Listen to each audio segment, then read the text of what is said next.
music. I'm not as comfortable when I have a comfortable time. But I have my phone, so I'm going to look at my notes. So I only have a 3-minute talk, and the last talk I did was 9 minutes, and I could have talked for about maybe half an hour. So we'll see what happens, but I'm going to just try and answer the questions as kind of honestly as I can. And then somewhere in between that, I'll invent a question for the end. So what inspires you? Where did it all start?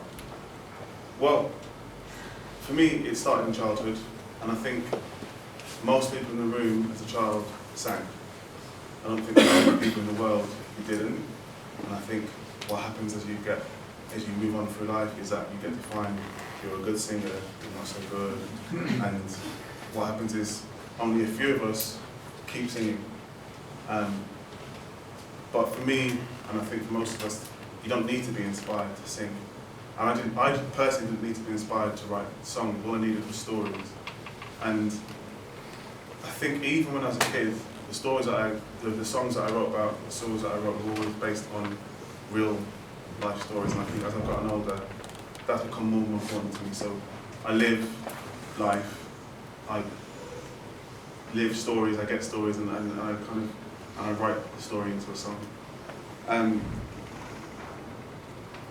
So yeah, I think if anything else inspires me other than life now as an adult, I think other artists inspire me.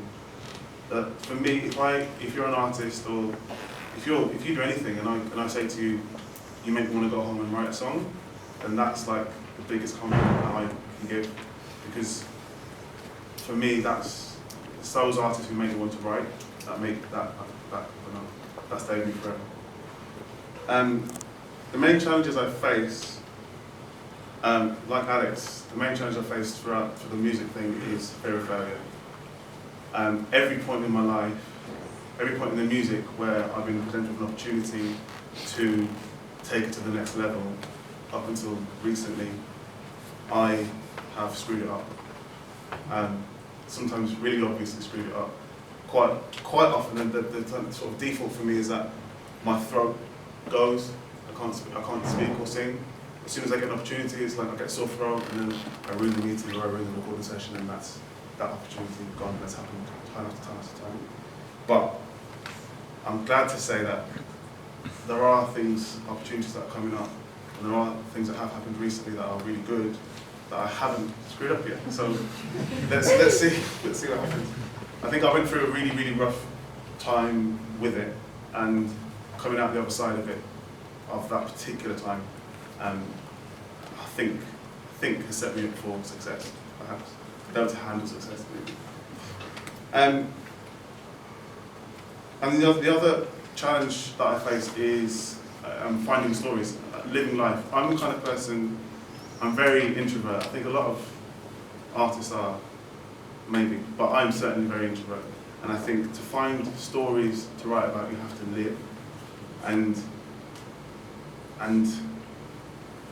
I haven't really tended to do that. I've tended to try and just stay within my comfort zone, very, very much so. And my comfort zone is basically my studio, and nothing else outside of that. So I think the challenge that comes to mind straight away is just living life and meeting people and having relationships. I'm not talking about like necessarily romantic ones, but just meeting people and doing stuff, having experiences. Because I know that songs come out of that.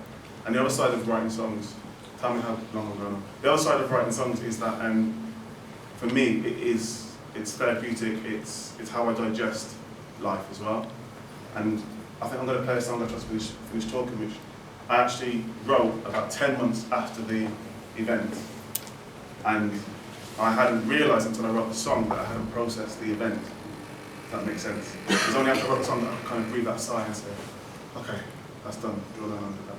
And that, for me, is how I work and how I live and how I kind of, if I have any hope of becoming a better person, it's always through digesting those events and what can I learn from it. I always do that through writing a song, I think. The big dream, if I'm honest, is there's two big dreams. One is I want to, like if I died tomorrow, I'd be really upset that the recorded music that people have of me isn't like something that I would love to play for people. I'm really, sometimes I can play live and I'm really happy with what's happened, but the music that I've recorded and put out there at times has been, I'm really embarrassed of now. So before I die, I would just love to have one body of work, even if it's only 7 songs, that I can say, yep, play it to your friend, yep, play it in front of me, I'm not gonna screw my face, I'm gonna be happy. Now I have to end with a question. Now, I think for me, like I said, the biggest way that I progress is by looking at events in my life, looking at things that have happened, and actually thinking about it and digesting it. Lots of people call me an ostrich because I stick my head in the sand when something bad happens, or even when something good happens, obviously, I stick my head in the sand. And it takes me a long time to digest the events, but until I do, I cannot move on, I cannot be happy, I can't be, I can't be at my best.